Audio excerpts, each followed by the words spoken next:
जय हिंद दोस्तों, मैं भूपेन नामदेव। आज हम जानेंगे आईएएस और आईपीएस के बारे में।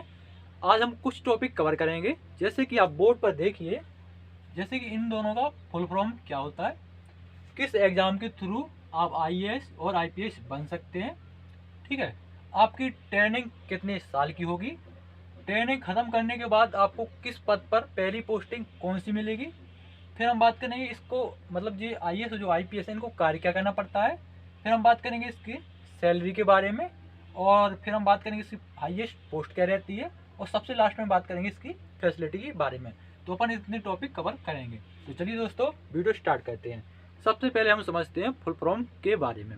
तो आईपीएस और आईएएस ये कोई पद नहीं होता है, यह एक सर्विस का नाम है। क्या? यह कोई पद नहीं होता है, यह एक सर्विस का नाम है। ठीक है। आईपीएस का फुल फॉर्म होता है इंडियन पुलिस सर्विस। क्या होता है? Indian police service. हिंदी में बोलें तो भारतीय पुलिस सेवा। ठीक है। आईएएस का फुल फॉर्म होता है इंडियन एडमिनिस्ट्रेटिव सर्विस। हिंदी में कहते हैं भारतीय प्रशासनिक सेवा। ठीक है। ये हो गया आईपीएस और आईएएस का फुल फॉर्म, और हिंदी में भी फुल फॉर्म। अब बात करें किस एग्जाम के थ्रू आप इसमें ज्वाइन कर सकते हैं। तो इस एग्ज़ाम का नाम है यूपीएससी। यूपीएससी एग्ज़ाम के थ्रू आप आईएएस और आईपीएस बन सकते हैं। यह जो एग्ज़ाम होता है इंडिया लेवल का एग्ज़ाम होता है, और इंडिया का जो सबसे कठिन एग्ज़ाम है वह है आपका यूपीएससी। ठीक है। यूपीएससी के थ्रू आप आईएएस और आईपीएस बन सकते हैं। इसके अलावा जब आप पेपर दोगे, मतलब एग्ज़ाम दोगे यूपीएससी का, जिसमें आपकी हाईएस्ट रैंक आएगी उनको मिलेगा आपका आईएएस, और जिसकी थोड़ी कम आएगी वो आईएफएस, उससे थोड़ी कम आएगी वो आईपीएस। ठीक है। आपको कौन सी पोस्ट अच्छी लगती है आप कमेंट बॉक्स में ज़रूर बताएं। इसके अलावा 2022 का यूपीएससी 2022 का टॉपर कौन था वो भी आप कमेंट बॉक्स में ज़रूर बताएं। यह एकदम क्लियर करने के बाद फिर आपकी सिलेक्शन लिस्ट जारी हो जाती है, फिर आपको ट्रेनिंग के लिए भेजा जाता है।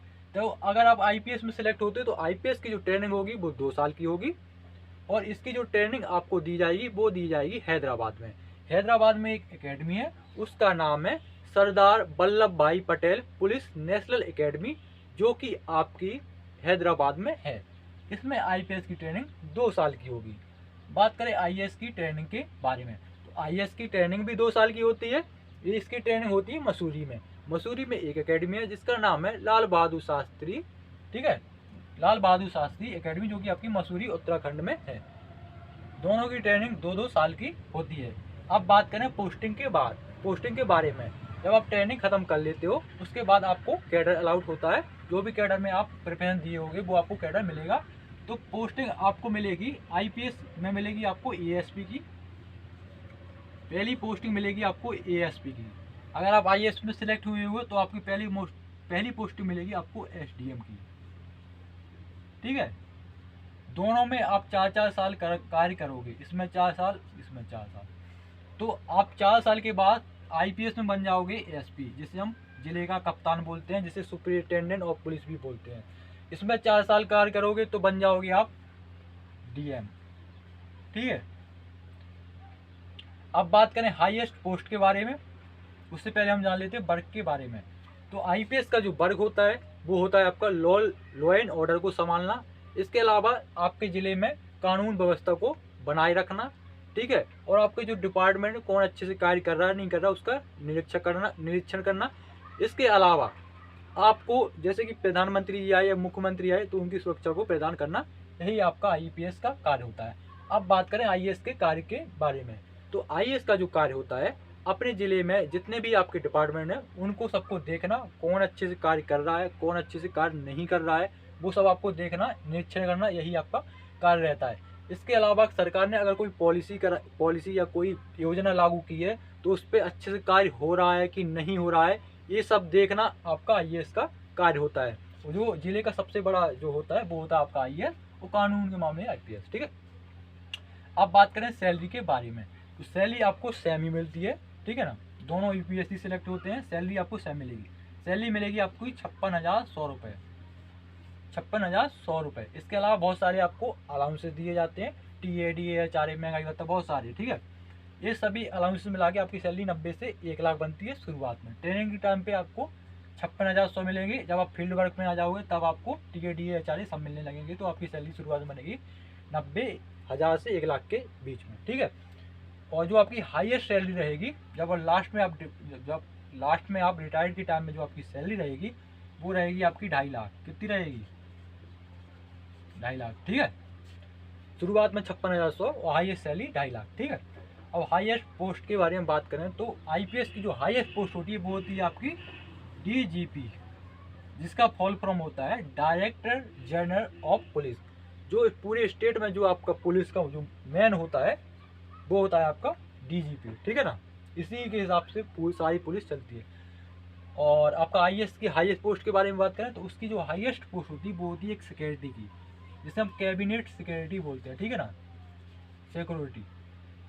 आईएएस की जो हाईएस्ट पोस्टिंग होती है वो होती है आपकी कैबिनेट सिक्योरिटी। इसके अलावा जितने भी आपके आरबीआई हो गया, कोई भी आपके हैं जैसे कि डीआरडीओ, उसमें भी आपका जो डायरेक्टर के पद पर जो जाएगा वो हो जाएगा आपका आईएएस। इसके अलावा आईपीएस जो होगा, जैसे आपकी सीबीआई हो गई, एनआईए हो गया, ठीक है ना, इस पर जो आपका डायरेक्टर के पद पे जाएगा कौन जाएगा? एसपी के पद पर जाएगा आपका एक आईपीएस। बीएसएफ में भी आप देखे होंगे महानिदेशक हो गया, जैसे कि आईपीएस मन्नू राज, वो की एक आईपीएस थे। बिहार कैडर में उन्होंने बहुत साल कार्य किया है। अब वो आईटीबीपी के महानिदेशक बना दिए गए हैं, ठीक है। तो आप इसमें भी पैरा जो आपकी पुलिस फोर्सेस है उसमें भी आप कार्य कर सकते हैं। तो ये होगी आपकी हाईएस्ट पोस्टिंग के बारे में। अब बात करें फैसिलिटी के बारे में, तो फैसिलिटी के तौर पर आपको सिक्योरिटी मिलती है। 2 आपके कांस्टेबल आपकी सिक्योरिटी करेंगे जो कि आपके गार्ड रहेंगे। इसके अलावा आपको एक गाड़ी मिलेगी, ठीक है। गाड़ी आपको स्कॉर्पियो और फॉर्च्यूनर भी मिलती है, ठीक है।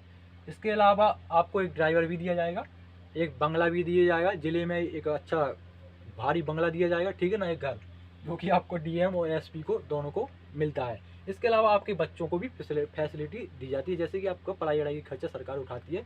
मेडिकल फैसिलिटी भी आपको मिलती है।